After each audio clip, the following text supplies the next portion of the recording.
Et recoucou, allez c'est parti pour une dernière petite vidéo aujourd'hui. On va profiter de la lumière là, soleil couchant, magnifique, enfin couchant. Encore un petit peu de temps mais...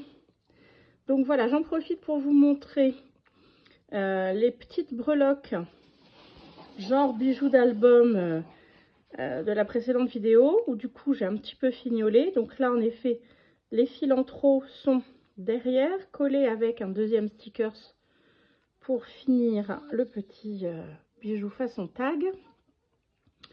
Ici, j'ai rajouté une petite chaînette pour y accrocher la gouttelette qui du coup était trop dans cette zone et ne se plaçait pas bien. Et puis pour cette petite partie avec le matériel de bureau, j'ai découpé un deuxième cœur et pareil avec du double face, j'ai coincé tous les petits rubans entre les deux cœurs, ce qui permet de les avoir en petites pampilles comme ça en bas. Donc voilà, ça c'était la suite de la vidéo précédente avec... alors j'allais fermer la porte.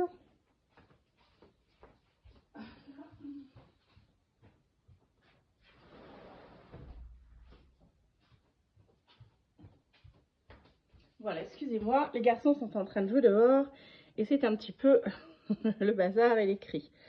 Alors pour cette vidéo, je veux essayer du coup de faire une pocket tool en partant de mes fameux petits papillons. Donc comme me l'a suggéré Sophie de Sophie Créa, je vais mettre d'abord un petit rond de carton. Enfin c'est du papier cartonné. Je ne saurais pas exactement les grammes, mais alors on va faire tout ça avec du double face parce que comme il y a quand même du textile, ah oui alors parce que je voudrais insérer ce petit galon entre les deux ronds. Donc il y aura comme ça les rubans, la pocket tool, l'autre rond et les papillons de chaque côté. Et on pourra ensuite monter la décoration tout autour. Enfin, peut-être. On va voir. Parce que je ne sais pas si ça va être si simple que je le pense. Bon, déjà, première étape. On va déjà faire une première couche pour mettre le ruban. Voilà. Ensuite, on va remettre une deuxième couche. Alors, qui va pas être la plus simple. Je sais pas si après en épaisseur, tout ça va fonctionner. Alors, bien appuyé. Parce que maintenant, il va falloir mettre... Ah, bah alors, voilà, merci. La partie métallique, voilà, de la pocket tool, en essayant de vraiment mettre au bord. Et sur le deuxième cercle, je vais remettre du double face dans l'autre sens.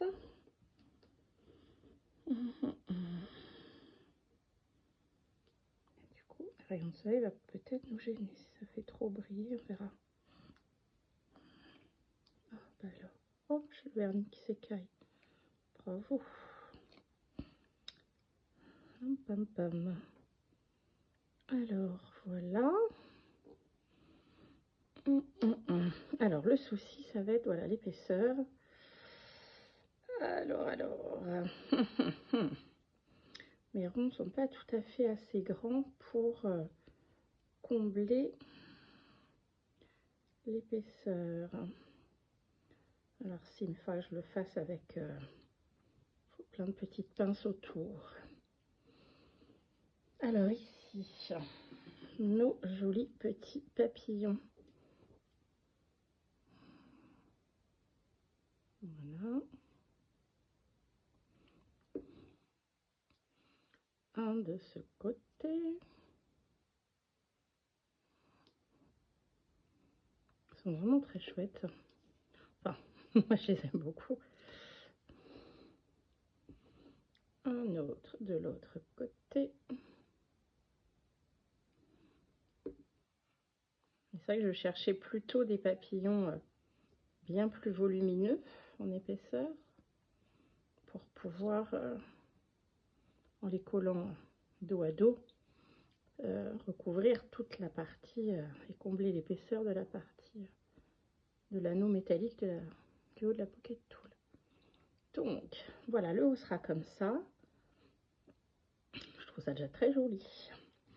Alors maintenant pour les perles.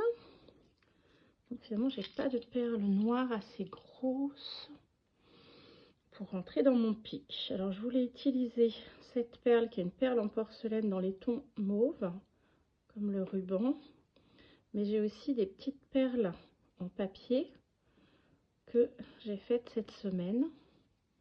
Alors, qu'est-ce qui va aller comme perle ici? C'est dommage que c'est assez gros ce qui rentre, évidemment. Voilà, on va mettre peut-être une pour bloquer. Ça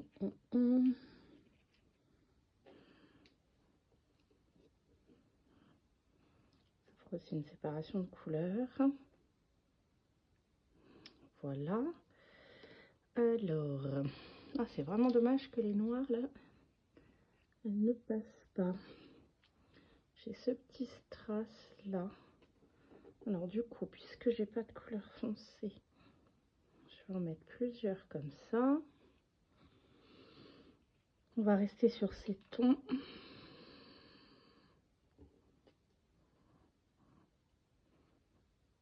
Hop, la petite, j'ai un petit anneau avec des strass à l'intérieur. Ouf, je pensais qu'il n'allait pas passer. Alors, c'est reparti pour les bloqueurs.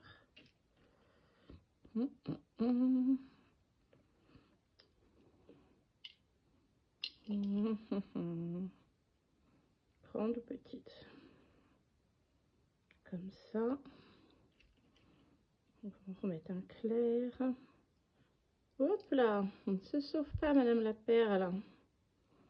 Voilà, je vais peut-être mettre maintenant les perles en papier, du moins une déjà. Je trouve ça très chouette, ces perles en papier. Voilà.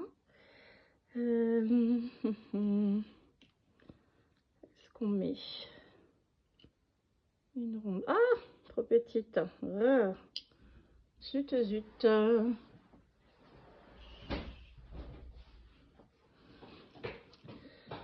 Carrément une très grosse. Mais du coup, ça va être gênant pour la violette. Ou alors on met pas la violette, et on met qu'une très grosse comme ça. Voilà. Comme ça, on va remettre un peu du violet foncé. Alors, est-ce que on va faire... Voilà. Alors, du coup, finalement, changement de stratégie. Tant pis pour la violette. Oui, je vais garder la grosse... voilà, transparente, là. Une petite en papier.